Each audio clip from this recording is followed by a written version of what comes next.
হর হর মহাদেব। আমি আচার্য উত্তম শাস্ত্রী। নমস্কার। আপনাদের কাছে এলাম আজকে একটি অন্য বিষয় নিয়ে। আমি গত দুদিন ধরে বেশ কিছু কমেন্ট আমি পড়লাম। তো দেখুন, আপনাদের কমেন্টগুলো পড়ার পর আমারও সত্যি কথা বলতে খারাপ লাগছে, কারণ বহুজনাই খুব কষ্টে ছিলেন। ইনফ্যাক্ট কষ্টে ছিলেন বললে ভুল হবে, কষ্টে এখনো রয়েছেন। তো দেখুন, মানুন বা না মানুন, গ্রহ কাউকে ছাড়ে না। আমিও তো একজন মানুষ, আমারও তো একটা জন্ম ছক আছে, তো আমিও সেটা রিয়েলাইজ করি। এবার ব্যাপারটা হচ্ছে, এই গ্রহ যখন গোচর হয় সেই সময় কোন ঘরে ঢুকছে তার উপর একটা রেজাল্ট দেয়।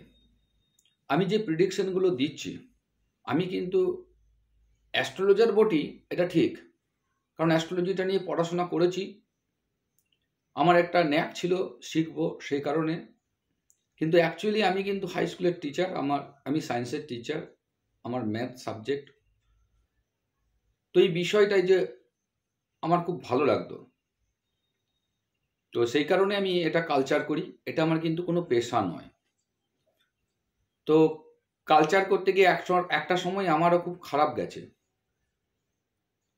তো তখন আমি এক সময়, সত্যি কথা বলতে, আমি কোনো ঠাকুর দেবতা বা এইসব জিনিস আমি কিন্তু মানতাম না। ওই যে বললাম, গ্রহ মানুষকে কোথায় নিয়ে যায়, কোন সময় নিয়ে যায়, সেটাই হচ্ছে ব্যাপার। তো যেহেতু আমার ভাগ্যস্থানে বৃহস্পতি বসে আছে, সেই কারণে হয়তো আমি অ্যাস্ট্রোলজি লাইনে এসেছি, ধর্মকর্ম ব্যাপারটা বিশ্বাস করতে শুরু করেছি, ভালো লাগছে, তাতে আমার অনেক উন্নতি হয়েছে। তো আমি ওই কারণেই আপনাদেরকে বলছি, আপনাদেরকে মানতে হবে এমন কোনো ব্যাপার না, এটা জোর করে চাপিয়ে দেওয়ার ব্যাপার নয়। আপনি রিয়েলাইজ করুন, সেই অনুযায়ী এতদিন যে খারাপ হয়েছে, সবসময় মাথায় রাখবেন যে খারাপ সারা জীবন চলতে পারে না, কারণ গ্রহ তো ঘুরছে, আজকে এক জায়গায় কালকে এক জায়গায়। আজকে হয়তো আপনার খারাপ গ্রহটি যে জায়গায় বসেছিল তার মহাদশা বা অন্তর্দশা চলছে, যার জন্য আপনাদেরকে কষ্ট ভোগ করতে হচ্ছে। তো এরকম সবাইকেই ভোগ করতে হয়। তো তার জন্য আপনারা আত্মবিশ্বাসটা হেরে যাবেন না, বা নিজেদের প্রতি বিশ্বাসটা রাখুন। আর সব থেকে বড় ব্যাপার হচ্ছে, মানুন বা না মানুন, একটা ঐশ্বরিক ক্ষমতা, একটা ঐশ্বরিক শক্তি কিন্তু আছে। যারা এইসব জিনিসগুলো মানেন, দেখুন তাদের হয়তো কষ্ট থাকলেও আপনার ঠিক পেরিয়ে যাবে। আর রইল পরে আপনাদের, আমি আগেও বলেছি, বারবার এটার উপর জোর দিই, যারা গুরু নিয়েছেন তারা গুরুর ওপর বিশ্বাস রাখুন, গুরুকে ভরসা করুন, প্রত্যেকদিন গুরু মন্ত্র জপ করুন। এমন একটা সময় বের করুন যখন নিভৃত অন্তরালে আপনি সেটা নিজের মনের কথা তার উপর ছেড়ে দিন। এতদিন আপনি চেষ্টা করেছেন, আমি চেষ্টা করেছি, পারিনি, কারণ এর মধ্যে আমিত্বটা ব্যাপারটা ছিল যে আমি সব করে দেবো। আমি করার কেউ নই। সবসময় মাথায় রাখবেন, আমরা যেটা করছি, আজকে যখন আমাদের ভালো সময়টা আসছে না, তখন আমরা কাউকে বিশ্বাস করি না, ভরসা করি না, তখন ভাবি যে যা কিছু করেছি সব আমি করেছি, কিন্তু ভুল। এই কারণে হয়তো আমাদের কোনো খারাপ সময় বা ফল ভোগ করতে হয়, কারণ শিক্ষা, নিউটনের থার্ড ল তো সেটাই বলছে, আমি যা কাজ করব তার রেজাল্ট আমাকে পেতে হবে। সেটা কেউ কেউ মানে, কেউ কেউ মানে না, না মানলেও তাকে কিন্তু ফল ভোগ করতেই হবে। তো যে কারণে আপনাদের সঙ্গে আমি এত কথা বলতে এলাম, এই কারণেই যে আমি যেটা রিয়েলাইজ করেছি সেটা আপনাদের সঙ্গে শেয়ার করছি। তাতে আপনাদের ভালো লাগলে আপনারা করুন, না ভালো লাগলে আপনাদের করতে হবে না, জোর করার নেই এখানে, আমি বারবার বলছি। তাহলে এরপরে অ্যাস্ট্রোলজি অনুযায়ী কি করতে হবে, দেখুন, প্রত্যেকের যারা একটু আধটু জানেন বা ছক বিচার করিয়েছেন কোথাও, বা ধরুন কম্পিউটারে আপনি তো এখন তো ইন্টারনেটে বহুত ছক সব জায়গায় বের করতে পারবেন, বিভিন্ন রকম ব্যাপার রয়েছে। সেইখান থেকে আপনি একটা জিনিস লক্ষ্য রাখুন, আপনার জন্ম যেদিনটা হয়েছে সেই দিন অনুযায়ী আপনার নক্ষত্রটা কি। ভালো করে বুঝবেন। ওই নক্ষত্রটিকে ধরে নিন। ধরুন কারোর চন্দ্র বসে আছে মৃগশিরা নক্ষত্রে, সাপোজ, তাহলে মৃগশিরা কিসের? মঙ্গলের নক্ষত্র। যেহেতু ওই নক্ষত্রে আপনার জন্ম হয়েছে, জানবেন ওই নক্ষত্রটি আপনার ক্ষেত্রে কিন্তু শুভ। কাজেই মঙ্গল এর যে সমস্ত জিনিস সেইগুলোকে আপনি করুন। কি করবেন দেখুন, অত ডিটেলস তো হয়তো আপনারা জানবেন না, বা যারা অ্যাস্ট্রোলজার আছেন তাদেরও তো সময় খারাপ যায়। আমি কি বলতে চাইছি, যে সময় কিন্তু কারুর নয়, টাইম টু টাইম চেঞ্জ হবেই। সে যে যতই যাই করুক, যদি তার খারাপ মহাদশা ঢুকেছে আর তার যদি গ্রহগুলি খারাপ দশায় মানে জায়গায় প্লেস হয়ে আছে, তখন তাকে কিন্তু কঠোর ফল ভোগ করতে হয়। তাহলে সেই জায়গার থেকে আমাকে হালকা পেতে গেলে, হালকা হতে গেলে আমাকে কি করতে হবে? মানে আমি কিন্তু কোনো বোঝাবার জন্য আপনাদেরকে আসছি না, আমার যেটা হয়েছে আমি সেইটা আপনাদের সঙ্গে শেয়ার করছি। সাপোজ আপনি যাচ্ছেন একটা তুষারময় হিমালয়ের উপরে, তাহলে আপনাকে তো একটা প্রোটেকশন নিতে হবে। জানেন তো ওখানে আপনি যদি খালি পায়ে যান আপনার কি হবে? পা তো ফেটে যাবে বরফে। তখন আপনাকে কি করতে হচ্ছে? সেরকম জুতো পরে যেতে হচ্ছে। জাস্ট একটা সাপোজ এক্সাম্পল বলছি। তাতে করে আপনার কি হচ্ছে দেখুন, কষ্ট হচ্ছে ঠিক, কিন্তু আপনি প্রোটেকশনটা থাকার ফলে আপনি তো সেখান থেকে বেঁচে ফিরে আসতে পারছেন। ঠিক একই জিনিস, সহজভাবে বুঝুন জিনিসটাকে। তো তাতে করে সেই জন্য আমাদের প্রত্যেক দিন কিছু জিনিস করতে হয়। আমরা যতই স্টোন ধারণ করি, যাই করি, অ্যাস্ট্রোলজারের কাছে বিভিন্ন জায়গায় গেছি, যাই করেছি, কিন্তু কাতে রেজাল্ট হচ্ছে না। কারণ কি? হয়তো হচ্ছে, কিন্তু ধৈর্য থাকছে না, আমার বিশ্বাস থাকছে না। কারণ এতটাই খারাপ সময়, চারিধার থেকে জর্জরিত। যাদের হচ্ছে তারা বুঝতে পারছে। তো সেই কারণেই বলছি, তাহলে কি করব? প্রত্যেক দিন প্রত্যেকে নিজের ঘরে যে যা ধর্মে বিশ্বাসী আছেন, সেই ধর্মের তো কোনো না কোনো ফটো বা কোনো কিছু থাকবে। সেইখানে ভোরবেলায় উঠে বসুন। উঠে বসে এক মন এক ধ্যানে তাকে ডাকুন। এটা গেল 1 নম্বর। তাতে দেখুন আপনি রেজাল্ট পাবেন, সারা দিনটা ভালো যাবে।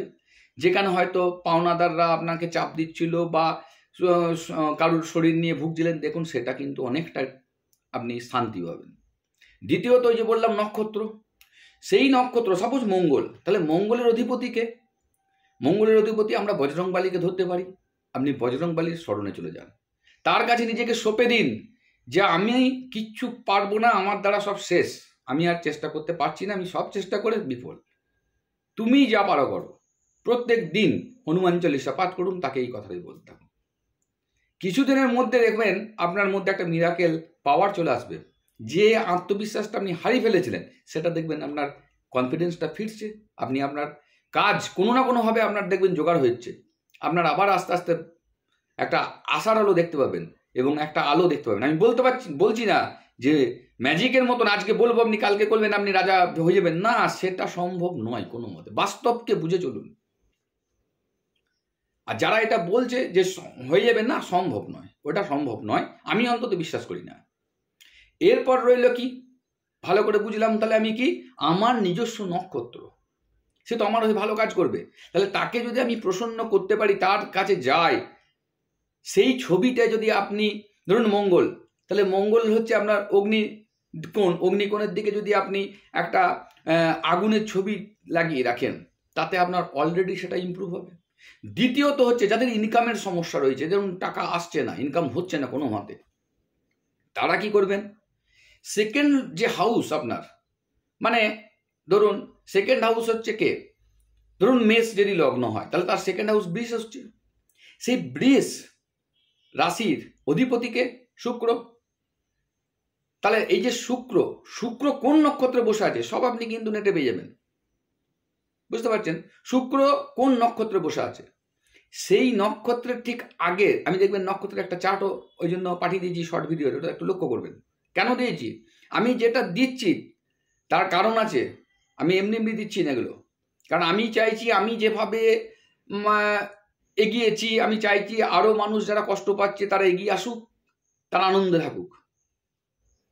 তো সেই যেটা বলতে যাচ্ছিলাম, সাপোজ কর্কট রাশি, সেকেন্ড হাউস হচ্ছে আপনার রবি, মানে রবির ঘর, সিংহ রাশি। তাহলে সেই নক্ষত্রটা আপনার ধরুন আছে হস্তা, মানে চন্দ্র, তার উপরের নক্ষত্রটার ঠিক আগের দেখবেন হস্তা, তার উপরেই দেখবেন লেখা আছে সেই নক্ষত্রটা। ধরুন আছে ওটা আপনার উত্তর ফাল্গুনি রবির নক্ষত্র, তাহলে আমাকে কি করতে হবে? রবিবারটা পালন করতে হবে। রবিবার পালন করা বলতে আমি যেটা করি, আমি নিজে রবিবারটা পালন করি। তো আমি যেটা করি হচ্ছে কি, ভোরবেলায় উঠি, সূর্যদেবকে অর্ঘ্য দিই, যেটা বলেছি আগেও, সেগুলো আর ডিটেলস বলতে চাইছি না, ওগুলো আপনারা ভিডিওগুলো দেখে নেবেন। অর্ঘ্য দেবেন। সারাদিন আমি উপোস থাকি, নুন খাবো না, পোড়া জিনিস খাওয়া যাবে না। পারলে যদি সেদিন কোনো মানে খুব দুস্থ লোক থাকে, সত্যি করেই দুস্থ, তাকে আমি যতটুকু পারি হেল্প করি, কিছু খাবার টাবার দিলাম, এটুকু করি।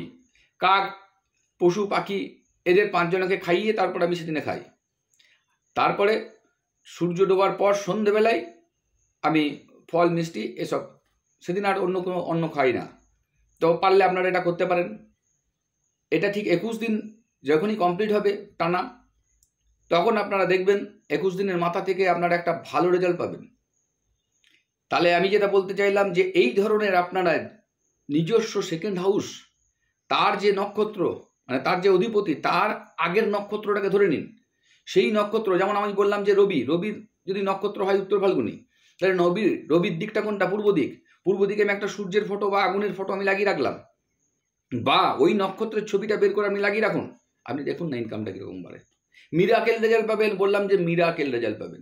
আমি বলছি না স্টোন লাগাতে, কারণ সেসব জিনিস গিয়ে লাভ নাই এখন, বহুত খরচা। ভবিষ্যতে যদি আপনাদের সেরকম অবস্থা হয়ে যায়, ফিরে যায়, তখন আমরা ভালো অ্যাস্ট্রোলজারের কাছে যাবেন, যাকে বিশ্বাস করেন, প্রিডিকশন করে তারপরে আপনারা যা কিছু ধারণ করার, নিজের মতন করে ধারণ করবেন না, কারণ প্রত্যেকটা জিনিস কিন্তু কথা বলে। তখন ভুলভাল হবে, আপনার কিন্তু ভালোর থেকে খারাপ হবে। আর একটা, যাদের ভালো সময় চলে সেই সময় তাদেরকে ভালো অ্যাস্ট্রোলজার যাদেরকে বিশ্বাস করেন, তার কাছে গিয়ে প্রিডিকশন নিয়ে সেই অনুযায়ী যদি আপনারা চলতে পারেন, দেখবেন খারাপ সময় এতটা খারাপ হবে না। আশা করি আপনাদেরকে বোঝাতে পারলাম। যদি ভালো লাগে সাবস্ক্রাইব করুন, লাইক করুন, বেশি বেশি করে শেয়ার করুন। ধন্যবাদ।